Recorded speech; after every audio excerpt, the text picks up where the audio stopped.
गतियों से आने जाने की द्वार नाम का विषय चल रहा है, जो अपने रोम रोम को सिहरा देने वाला स्वाध्याय है।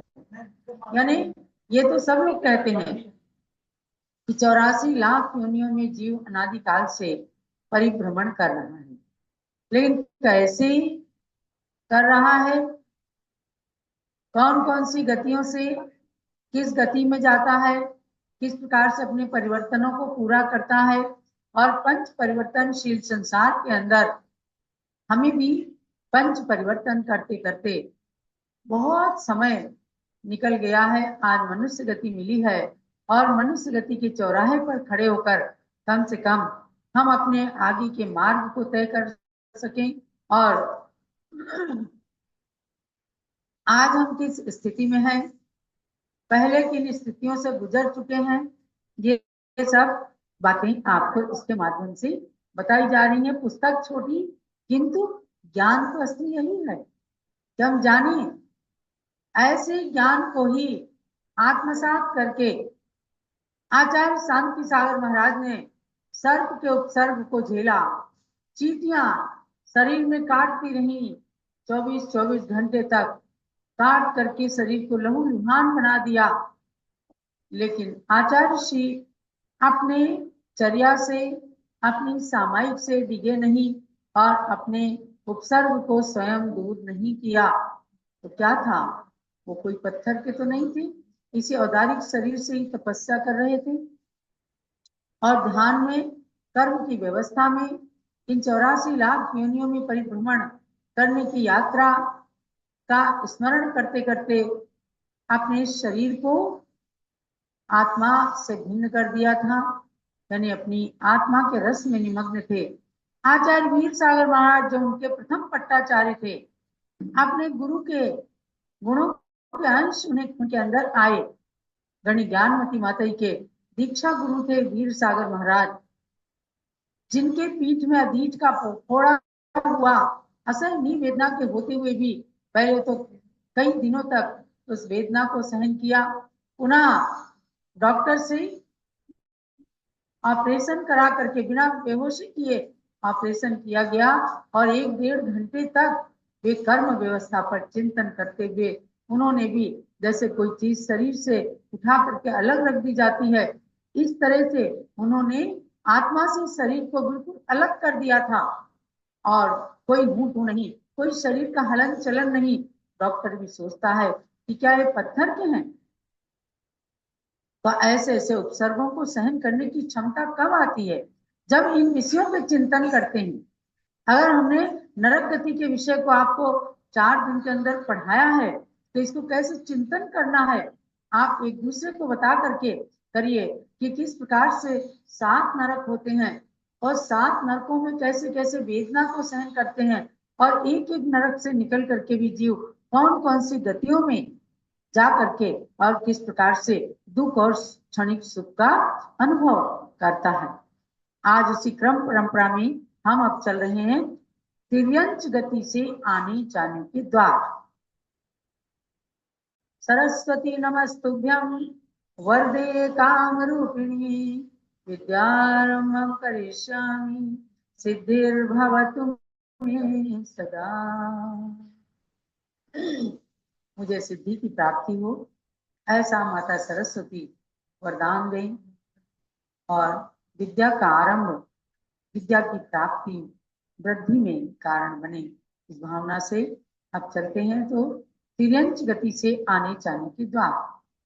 आप सब स्वाध्यायी भाई बहनों को इस पुस्तक का पीडीएफ भेजा जा चुका है, और उसके अंदर आप खूब अच्छे से एक एक पंक्तियों पर मन लगाएं, ध्यान दें, पढ़ें। विषय का शुभारंभ होता है। पंचेंद्रिय पशु यदि मरण करते हैं तो वे 24 दंडक में चारों गतियों में जा सकते हैं।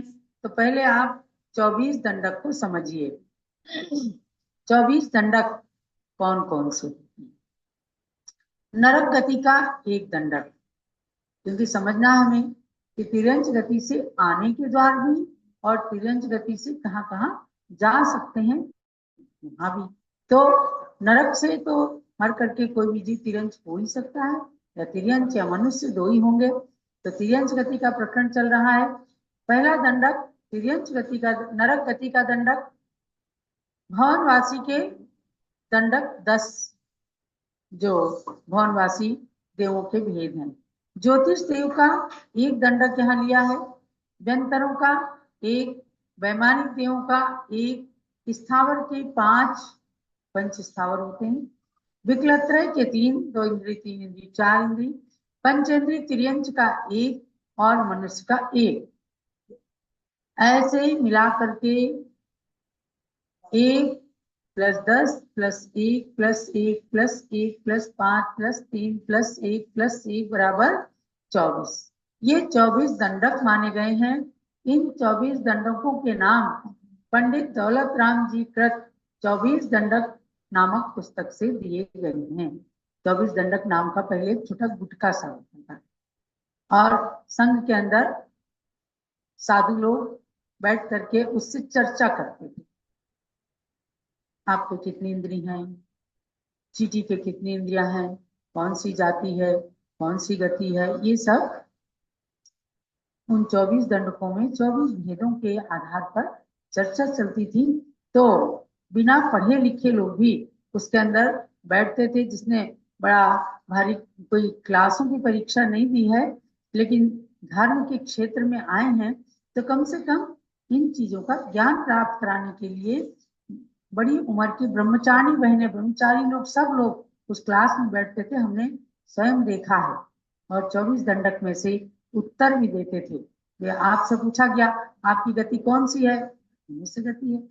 आपकी जाति क्या है, पंचेंद्रीय जाति है। यहाँ जाति से मतलब अग्रवाल खंडेलवाल जाति नहीं, ये तो 84 जातियां शरीर को आधार बना करके बनी। लेकिन जीव की जाति तो 5 जातियां, 1 इंद्रिय जाति, 2 इंद्रिय जाति, 3 इंद्रिय जाति। तो वृक्ष की क्या जाति है, 1 इंद्रिय जाति है।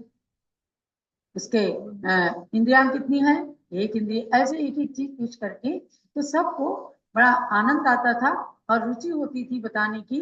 पुनः आगे के लिए विषय भी उन्हें दिया जाता था। तो ये 24 दंडक उस पुस्तक से लेकर पूज्य माताजी ने यहाँ 24 दंडक का परिचय कराने के लिए आपको नाम दिए हैं।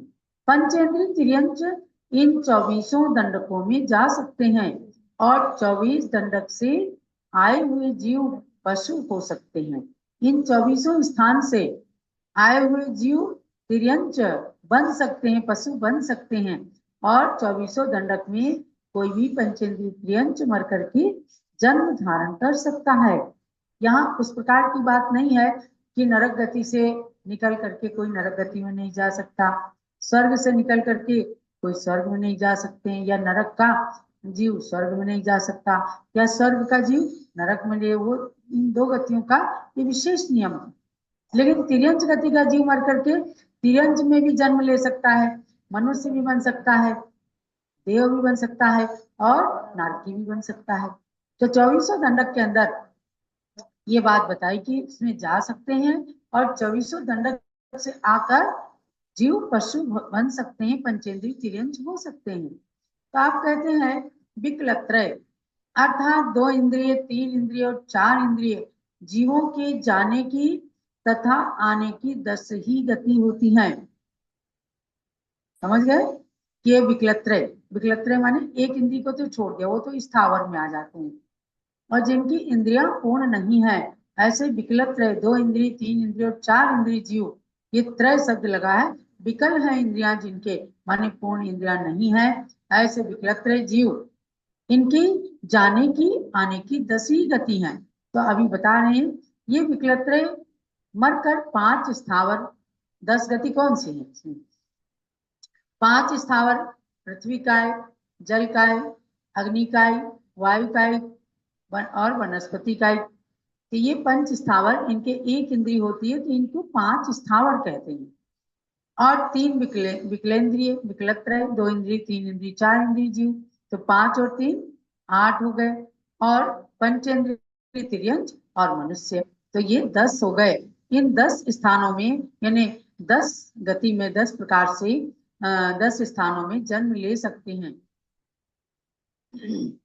जो विकलत्रय जीव है, पहले विकलत्रय जीव को लिया है कि ये मर करके इन 10 स्थानों में जन्म ले सकते हैं, और इन 10 स्थानों से निकल कर ही विकलत्रय होते हैं। पंच स्थावर से निकल करके भी 2 इंद्रिय 3 इंद्रिय हो सकते हैं। अर्थात विकलत्रय जीव तिर्यंच गति और मनुष्य गति में ही तो जन्म ले सकते हैं, और तिर्यंच या मनुष्य ही मरकर विकलत्रय हो सकते हैं।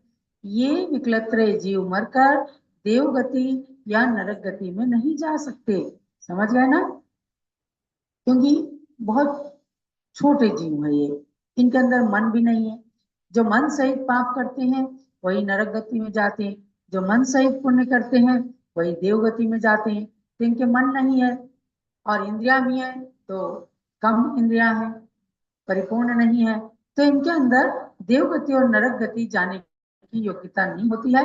ये तिर्यंच या मनुष्य मरकर जो विकलत्रय होते हैं, ये विकलत्रय जीव मर करके देवगति या नरक गति में नहीं जा सकते, और ना देवगति या नरक गति से निकलकर जीव विकलत्रय ही हो सकते हैं। इनका अस्तित्व भी कर्म भूमि में ही है। पहले विकलत्रय जीवों को लिया है, ध्यान देना। तो इनका अस्तित्व कहाँ है? इनका अस्तित्व कर्म भूमि में। ये जीव ना नरक भूमि में है, ना स्वर्ग भूमि में है, ना भोग भूमि में है, और ना असंख्यात द्वीप समुद्रों में ही जन्मते हैं। ये मात्र कर्म भूमियों में, लवण समुद्र, कालोदधी समुद्र, स्वयंभू रमण द्वीप के उत्तर भाग की कर्म भूमि में तथा स्वयंभू रमण समुद्र में ही जन्मते हैं, अन्यत्र ये नहीं पाए जाते हैं। तो अपनी कर्म भूमि के अंदर आज न जाने कितने विकलत्रय जीव दिख रहे हैं। मच्छर, मक्खी, ततैया, भौरे, लट, ये सब चींटी, चीटा, ये सब विकलत्रय जीव है। हम सब कर्म भूमि में है। आज विकलत्रय जीव की खूब अधिकता है। जरा सा बरसात होती है, असंख्य जीव 2 इंद्री 3 इंद्री दिखते हैं, अपने को उड़ने वाले उड़ रहे हैं, लगता है इतना छोटा सा जीव है, और होती है उसकी 4 इंद्री। तो इनकी स्थिति जो है, इनका अस्तित्व कर्म भूमि में ही है। नरक में विकलत्रय जीव नहीं है, स्वर्ग में भी विकलत्रय जीव नहीं है, भोग भूमि में भी नहीं है, वहां कोई मच्छर काटने वाला नहीं है, और ना असंख्यात द्वीप समुद्रों में ही जन्मते हैं। केवल कर्म भूमियों में, लवण समुद्र, कालोदधी समुद्र में, स्वयंभू रमण द्वीप में, उसके उत्तर मतलब अंदर की ओर ही कर्म भूमि में और स्वयंभू रमण समुद्र में ही जन्म लेते हैं, अन्यत्र ये नहीं पाए जाते हैं। तो इनके अस्तित्व की ये बात बताइए। अब आगे कहते हैं, नारकियों के बिना बाकी शेष 23 दंडक, जो 24 दंडक ऊपर बताए हैं, उसमें नरक गति का एक दंडक छोड़कर बाकी 23 दंडक के जीव मरकर पृथ्वी कायिक, जल कायिक और वनस्पति कायिक में जन्म ले सकते हैं। अर्थात भवनत्रिक और वैमानिक में ईशान स्वर्ग तक के देव मरकर इन तीनों स्थावर में जन्म ले सकते हैं। आप पढ़ते हो, ताहते चय थावर तन धरे, यूं परिवर्तन पूरे करें। स्थावर तक की योनि में देवता भी आ सकते हैं। कौन से देवता? भवनत्रिक, भवनत्रिक का मतलब भवनवासी, व्यंतर और ज्योतिषी देव। इनमें जीव जब संक्लिष्ट परिणामों से मरते हैं तो एक इंद्रिय तक की अवस्था को भी प्राप्त कर लेते हैं। और वैमानिक देवों में ईशान स्वर्ग तक के, यानी सौधर्म ईशान स्वर्ग के, सौधर्म ईशान इंद्र की बात नहीं है, सौधर्म ईशान नाम के जो स्वर्ग हैं, उनके जो देवता हैं, वे भी अगर मरते समय बहुत संक्लिष्ट परिणामों से अपने शरीर का परित्याग करते हैं तो तीनों प्रकार के स्थावर में जन्म ले सकते हैं। कौन कौन से? पृथ्वी कायिक में, जल कायिक में, वनस्पति कायिक में। अब क्या हुआ? वायु कायिक और अग्नि कायिक में जन्म नहीं है, ये थोड़ी अंदर में स्थावर कह दिया, ताते चय थावर तन धरे, तो स्थावर में 2 स्थावर छूट जाएंगे, वायु कायिक और अग्नि कायिक। और पृथ्वी कायिक, जल कायिक और वनस्पति कायिक में ये जन्म ले सकते हैं। तो इस तरह से इनकी डिटेल आपको ध्यान में रखनी है। तथा ये तीनों स्थावर जीव मरकर देवगति और नरक गति के सिवाय सर्वत्र 10 दंडकों में अर्थात 5 स्थावर, 3 विकलत्रय, पंचेंद्रीय पशु और मनुष्य में जन्म ले सकते हैं। देखो यही उदाहरण रहा होगा कि इसी अयोध्या नगरी में भरत चक्रवर्ती के 923 पुत्र हुए। 923 पुत्र हुए और वे सब जन्म से गूंगे थे। अब सोचो आप चक्रवर्ती की मन के अंदर कितना कष्ट रहता होगा, लेकिन सब कर्म के आश्रित व्यवस्था है, वो भी यही चिंतन करते थे। भगवान ऋषभ देव की समूह शरण में वे सब के सब 923 पुत्र पहुंचते हैं और वहां भगवान का उपदेश सुनकर उस समूह शरण के प्रभाव से ये सब के सब एकदम बोलने लग जाते। अब आप सोचो कि गूंगा बोलने लग जाए तो उसको तो पूरे संसार की निधि मिल गई। और वहां पता चलता है ये भव्य प्राणियों तुम कहां से आए हो, स्थावर योनि से आए हो और पहली बार जीवन के अंदर मनुष्य पर्याय को धारण किया। ऐसी दुर्लभ मनुष्य पर्याय कितनी मुश्किल से मिलती है, दुर्लभता से मिलती है। और सुनते सुनते 900 के 923 जीवों ने उन मनुष्य जन्म के धारण करने वाले चक्रवर्ती पुत्रों ने वहीं पर वस्त्र उतार कर जैनेश्वरी दीक्षा धारण कर ली। तो इसमें कहा है ना कि पंचेंद्रीय पशु और मनुष्य में जन्म ले सकते हैं। तो वे मनुष्य में आकर के जन्मे और उसी जन्म से उन्होंने दीक्षा धारण करके मोक्ष प्राप्त कर लिया। ये अत्यंत विशेष बात है। सम्यक दर्शन की महिमा, समव शरण की महिमा, यही कारण है कि अयोध्या की धरती पर जहाँ तमाम निर्माण हो रहे हैं वही 923 मोक्षगामी भगवान ऋषभ देव के पौत्र भगवंतों का भी मंदिर बन रहा है। इस प्रतिष्ठा में नहीं तो क्या, आगे उनका मंदिर भी आपके सामने आएगा और उन सभी भगवंतों की प्राण प्रतिष्ठा होकर के अयोध्या के इतिहास को साकार करेंगे। तब आपके मन के अंदर भी आएगा एक बार दर्शन करके कि हमने तो कई बार मनुष्य के जन्म पाए हैं और आज पा करके हम भी अगर ऐसे अपने जन्म को सार्थक करते हैं तो समझो हमारा मनुष्य जन्म लेना सफल हो गया। तो इस प्रकार से हमने ये विषय लिया है कि तीनों स्थावर जीव मर करके, कौन से, पृथ्वी का एक, जल का एक और वनस्पति का एक जीव मर करके देवगति और नरक गति के सिवाय 10 दंडकों में अर्थात 5 स्थावर में, कोई पाप की बहुलता होगी तो 5 स्थावर में भी जा सकते हैं। तीनों विकलत्रय, 2 इंद्री, 3 इंद्री, 4 इंद्री में भी जन्म ले सकते हैं।